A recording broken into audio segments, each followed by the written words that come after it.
여러분, 안녕하세요. 날씨가 많이 따뜻해졌네요.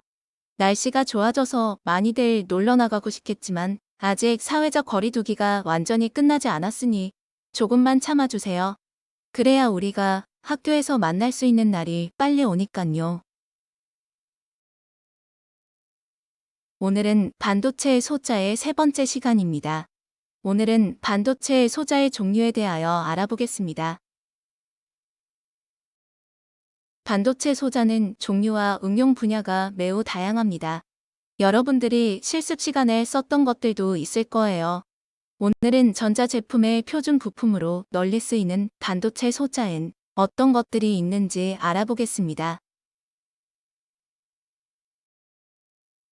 첫 번째는 바로 다이오드입니다. 다이오드는 우리가 실습 수업에서도 많이 써봤을 거예요. 저번 시간에 배운 바이어스의 방향에 따른 전류의 흐름을 생각해 볼게요. 순방향 바이어스에서는 저항이 작아져서 전류가 잘 흐르고 역방향 바이어스에서는 저항이 매우 커져서 전류가 잘 흐르지 못한다는 것이 다이오드의 대표적인 특징이라고 할 수 있습니다. 이를 정류작용이라고 합니다. 정류작용에 대해서는 뒤에서 자세히 보겠습니다. 다이오드는 P형 반도체와 N형 반도체를 접합한 반도체 소자입니다. 회로의 기호는 여러분도 잘 아실 거예요. 방패 쪽이 마이너스라고 선생님이 강조했던 것들 기억하실 거라 믿습니다. 외형을 보시면 띠 같은 게 보일 거예요. 저 띠 부분이 마이너스입니다. 이번엔 앞에서 말했던 다이오드의 정류작용에 대하여 알아보겠습니다. 정류작용은 다이오드의 전류를 한쪽 방향으로만 흐르게 하는 특성입니다. 이 특성은 다이오드를 사용하는 가장 큰 이유라고 할 수 있습니다. 다이오드의 특성 곡성을 보며 정류작용에 대해 자세히 설명하겠습니다. 다이오드의 양단에 순방향 바이어스를 걸어주고 점차 증가시키면 0.7V 부근에서 전류가 흐르기 시작하여 전류가 급격하게 증가하기 시작합니다. 이때 전압을 다이오드 온 전압이라고 합니다.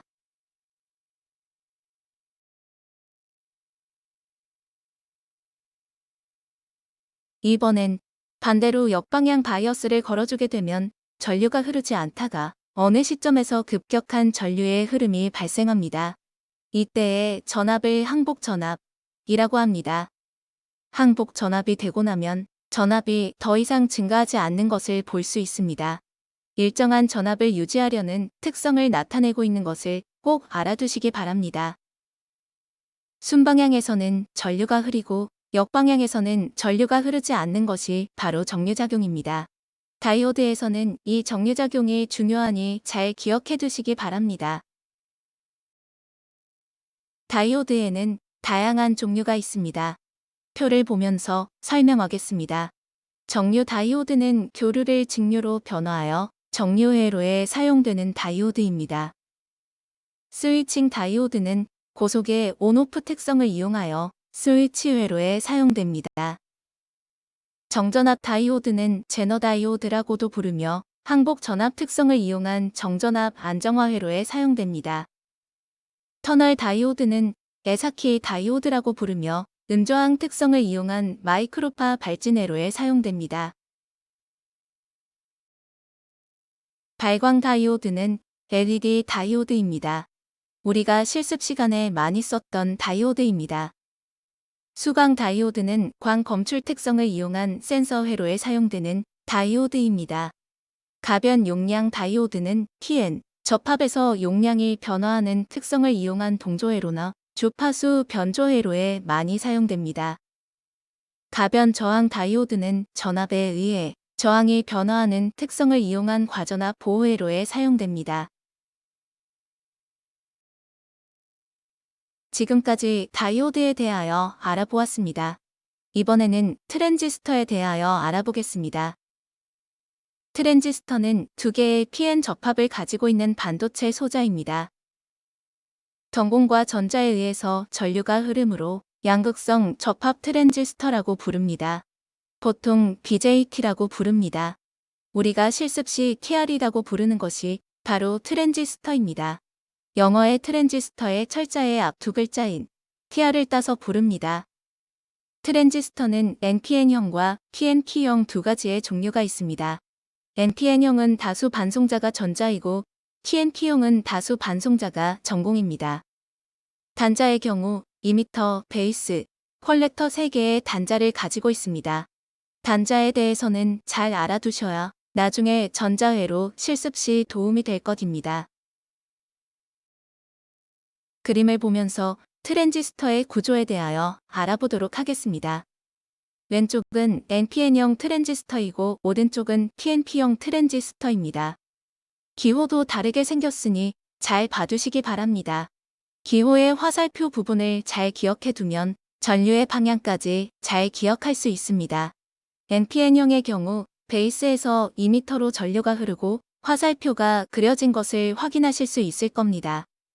PNP형의 경우는 이미터에서 베이스로 화살표가 그려져 있고 전류의 방향 또한 동일합니다.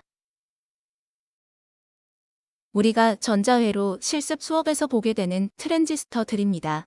일반형, 캔형, 캡형, 몰드형이 있고 외형은 다 다르지만 트랜지스터들입니다.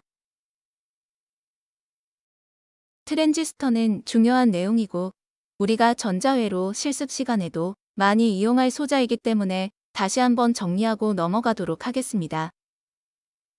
트랜지스터의 이미터의 화살표는 전류의 방향을 의미하고 이 방향으로 NPN형인지 PNP형인지 구분할 수가 있습니다. NPN형과 PNP형의 전류 방향은 서로 반대이기 때문에 하나의 방향을 잘 외워둔다면 다른 하나도 쉽게 외우실 수 있을 것입니다. NPN형 트랜지스터에서는 전자가 다수 반송자이고 PNP형에서는 트랜지스터에서는 전공이 다수 반송자가 됩니다. 다수 반송자에 대한 설명이 기억나지 않는 친구들은 반도체 재료에 대한 강의를 다시 한번 보면서 참고하시기 바랍니다. NP형 반도체의 경우 N형이 더 많이 들어가 있기 때문에 N형 반도체의 다수 반송자인 전자가 PNP형 반도체의 경우 P형이 더 많이 들어가 있기 때문에 P형 반도체의 다수 반송자인 전공에 해당된다고 생각하시면 쉽게 이해가 되시죠? 트랜지스터에서 전류 IC의 관계식에 대하여 보면 IE는 IC 더하기 IB가 됩니다. 이 식을 추후 회로의 전류값을 계산할 때 중요하게 쓰일 식이니 꼭 외워두시기 바랍니다. 트랜지스터는 보통 증폭이나 온오프에 대한 스위칭으로 사용합니다. 3단원 증폭 회로에 대해서 배울 때 트랜지스터의 동작 방법에 대해 자세히 배워보도록 하겠습니다. 다음 시간에는 전기장효과 트랜지스터, 단접합 트랜지스터, SCR 트랜지스터, 광전 소자에 대해서 알아보는 시간을 가지겠습니다. 오늘도 수고하셨습니다. 건강 챙기세요.